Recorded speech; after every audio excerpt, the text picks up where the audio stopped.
wabarakatuh. Perkenalkan, nama saya Soraya Khadijatuh Kubro, 2019 1061 dari kelas 5A2.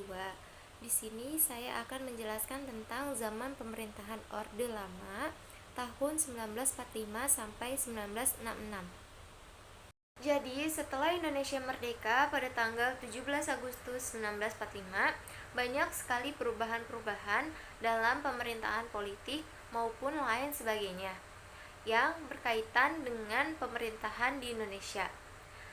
Di sini, saya akan menjelaskan mengenai sistem pemerintahan Orde Lama.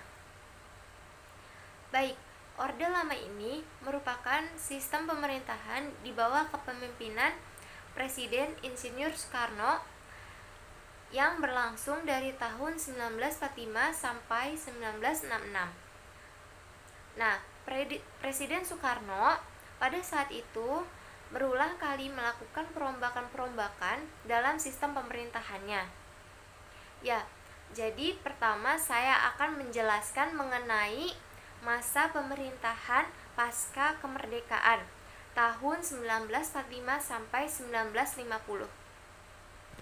Pada masa ini, sistem pemerintahan dan juga sistem kabinet berubah menjadi sistem pemerintahan presidensial menjadi parlementer,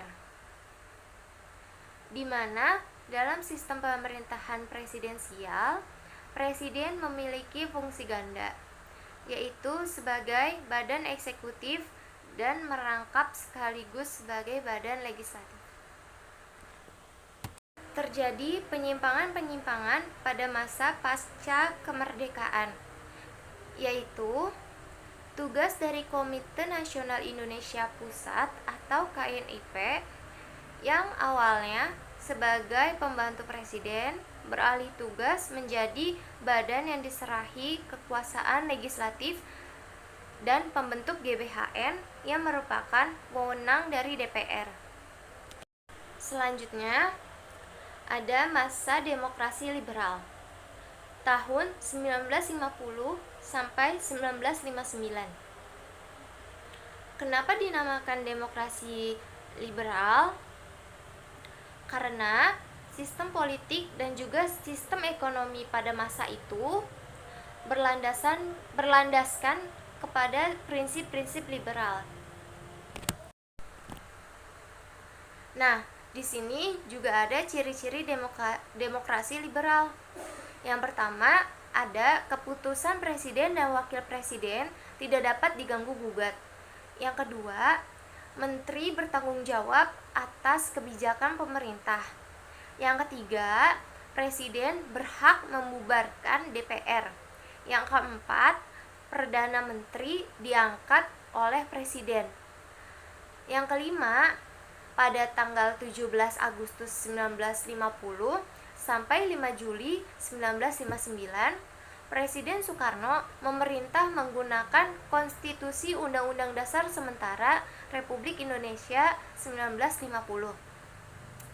Dewan Konstituante diserahi tugas membuat Undang-Undang Dasar baru sesuai dengan Undang-Undang Dasar Sementara tahun 1950. Namun sampai tahun 1959, Badan Konstituante belum juga berhasil untuk membentuk Undang-Undang Dasar baru. Akhirnya, Soekarno mengeluarkan Dekrit Presiden tanggal 5 Juli 1959. Nah, di sini Presiden mengeluarkan Dekrit Presiden pada tanggal 5 Juli 1959 yang berisi yang pertama, pembentukan MPRS dan DPAS. Yang kedua, diberlakukannya kembali Undang-Undang Dasar 1945 dan tidak diberlakukannya Undang-Undang Dasar Sementara Republik Indonesia tahun 1950. Yang ketiga, pembubaran Badan Konstituante.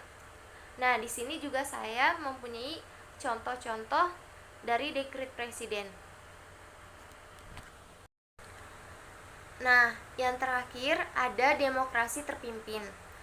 yang dimana demokrasi terpimpin ini terjadi pada tahun 1959 sampai 1966. Pada masa demokrasi terpimpin ini, seluruh keputusan serta pemikiran berada di kepala negara, yaitu Presiden Insinyur Soekarno. Sistem pemerintahan demokrasi terpimpin ini pertama kali diumumkan oleh Presiden Soekarno dalam pembukaan sidang konstituante pada tanggal 10 November 1956. Pada masa demokrasi terpimpin ini, terjadi berbagai penyimpangan yang menimbulkan beberapa peristiwa besar di Indonesia. Penyimpangan-penyimpangan yang terjadi pada masa demokrasi terpimpin ini yaitu yang pertama, Presiden menyatakan perang kepada negara Malaysia. Yang kedua, Presiden menyatakan Indonesia keluar dari PBB. Yang ketiga, MPRS mengangkat Soekarno sebagai presiden seumur hidup. Yang keempat, Pancasila diidentikan dengan Nasakom, nasionalis, agama, dan komunis. Yang kelima, hak budget tidak jalan pada masa demokrasi terpimpin ini. Yang keenam, Presiden membubarkan DPR hasil pemilu tahun 1955. Nah, selanjutnya kita masuk pada kelebihan masa Orde Lama. Yang pertama, pemerintahan jauh lebih stabil. Yang kedua, Indonesia berhasil merebut Irian Barat dari Belanda melalui jalur diplomasi. Yang ketiga, Presiden Soekarno banyak menyumbangkan gagasan-gagasan dalam politik luar negeri. Selain ada kelebihan, masa Orde Lama juga mempunyai kekurangan. Yang pertama, Presiden menjalankan pemerintahannya secara otoriter. Yang kedua, pertentangan Nasakom, nasionalis, komunis, dan agama. Yang ketiga, terjadinya inflasi, sehingga bahan-bahan pokok menjadi sangat naik. Yang keempat, situasi politik yang menjadi tidak stabil. Baik, sekian penjelasan dari saya mengenai sistem pemerintahan Orde Lama. Semoga bermanfaat dan kurang lebihnya mohon maaf. Wassalamualaikum warahmatullahi wabarakatuh.